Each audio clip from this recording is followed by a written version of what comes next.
Le soleil se levait sur le village. Mais pour Kwesi, c'était un nouveau jour qui se levait dans son cœur. En partageant son regret avec Amara, il avait allégé son fardeau. Mais il savait que la paix intérieure n'était que le début. Le vrai chemin de la réconciliation se trouvait à plusieurs jours de marche, dans un village lointain où vivait son frère Kwabena. Il prépara un petit sac de voyage, y glissant la statuette. Les villageois, surpris de voir leur doyen quitter le baobab, le saluèrent avec respect. « Où vas-tu, doyen Kwesi ?» demanda un jeune homme.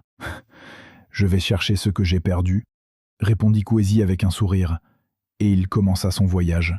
Le chemin était long, traversant des forêts denses et longeant des rivières sinueuses. À chaque pas, Kwesi se remémorait un souvenir de son enfance avec Kwabena, la fois où ils avaient construit une cabane dans un arbre, ou le jour où ils avaient ri jusqu'à en avoir mal au ventre. Les années de silence s'effaçaient, remplacées par la chaleur de ses souvenirs.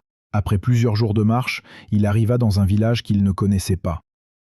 Il s'approcha d'une vieille femme assise devant sa hutte et demanda « Pardonnez-moi, mais connaissez-vous un homme nommé Kwabena ?» La femme le regarda attentivement puis sourit. « Oui, le sculpteur. Sa hutte est là-bas, au bord de la forêt. » Le cœur de Kwesi battait la chamade. Il suivit le chemin indiqué. Au bout, il vit une petite hutte et un homme, le dos tourné, en train de sculpter un morceau de bois.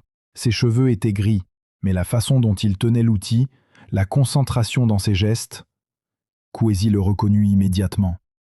C'était Kwabena. Abonne-toi pour les prochaines vidéos.